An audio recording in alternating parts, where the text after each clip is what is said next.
Halo semuanya, selamat datang kembali di Dari Halaman ke Harian, tempat di mana kita mengalir dari cerita ke kehidupan.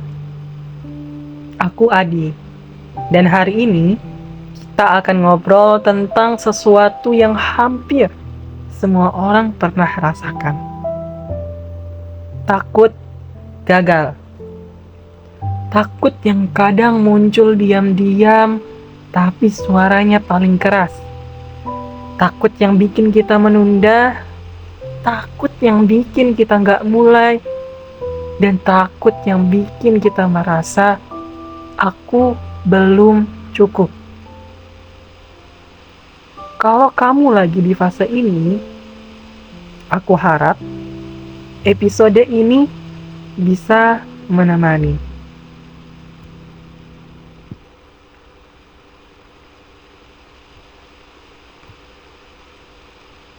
Takut gagal itu wajar, bahkan sangat manusiawi. Tapi masalahnya adalah takut gagal hari ini punya bentuk yang jauh lebih rumit daripada generasi sebelumnya. Pertama, kita hidup di zaman perbandingan tanpa henti.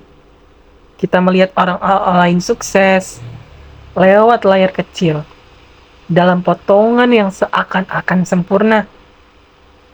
Dan tanpa sadar kita membandingkan seluruh hidup kita dengan highlight hidup orang lain. Perbandingan itu membuat kita berpikir, aku nggak boleh gagal. Orang lain lo bisa, masa aku nggak bisa? Padahal yang kita lihat itu cuma yang tertampak, yang kelihatan, bukan proses, bukan jatuh bangunnya.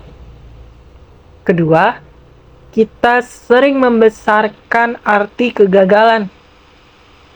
Nilai jelek, gagal. Ditolak, gagal. Nggak sesuai ekspektasi, gagal. Nggak maksimal, gagal. Padahal, kenyataannya, gagal itu cuma bagian dari proses kita belajar. Bahkan anak kecil yang baru belajar jalan pun jatuh-jatuh berkali-kali sebelum bisa berdiri. Tapi saat kita dewasa, jatuh jadi hal yang memalukan. Padahal itu tetap bagian dari proses kita bertumbuh.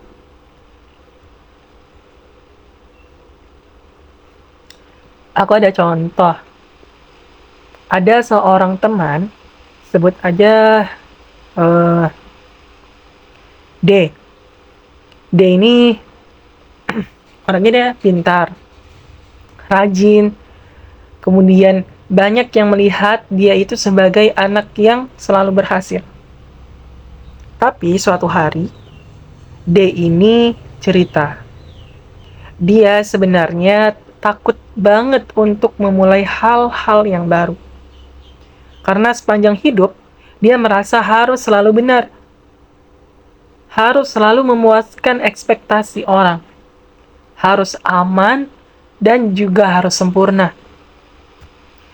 Takut gagal bukan karena nggak mampu, tapi karena dia merasa gagal itu akan meruntuhkan seluruh identitasnya tadi. Dan aku yakin, banyak dari kita yang pernah merasakan itu. Takut gagal karena merasa aku harusnya bisa, aku nggak boleh ngecewain orang lain, atau aku nggak boleh ngecewain diriku sendiri. Jika kamu pernah merasa begitu, aku mau bilang, kamu itu nggak sendirian. Beneran.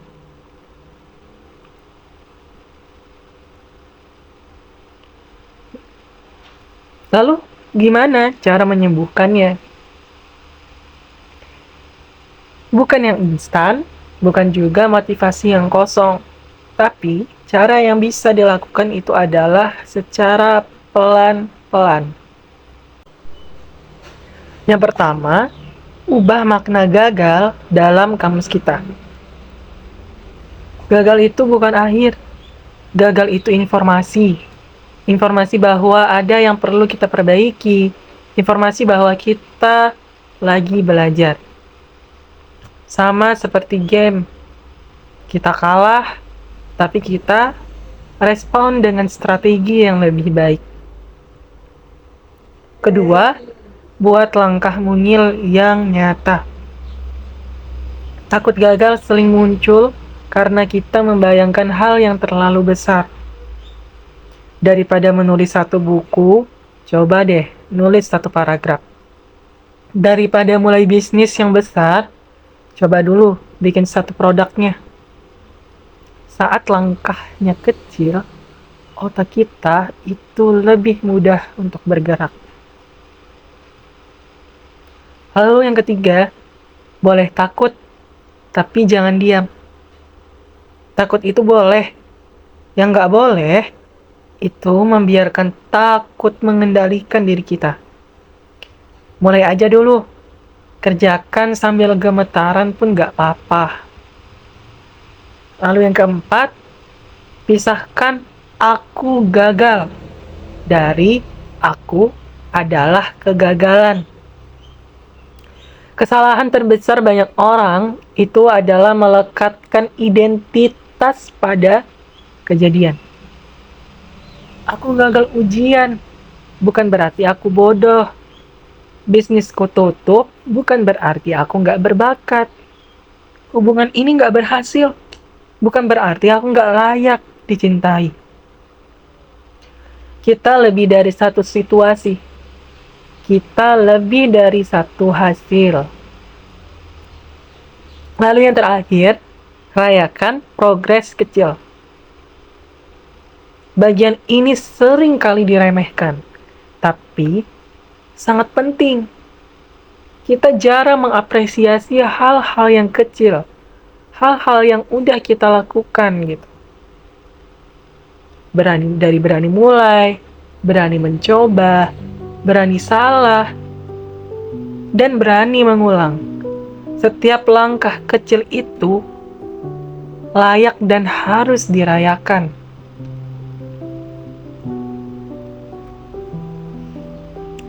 Sebelum kita tutup, aku pengen kamu bayangin ini. Kamu berdiri di depan sebuah pintu. Di balik pintu itu ada versi dirimu yang kamu impikan. Lebih matang, lebih kuat, dan juga lebih bijak. Versi dirimu yang hidup dengan tenang karena berani mencoba. Dan pintu itu cuma bisa dibuka oleh satu hal, yaitu keberanian kecil untuk melangkah meski masih takut. Jadi, izinkan dirimu mencoba, izinkan dirimu gagal, izinkan dirimu belajar lagi. Karena kita semua sedang tumbuh secara pelan-pelan. Terima kasih sudah mendengarkan dari halaman ke harian.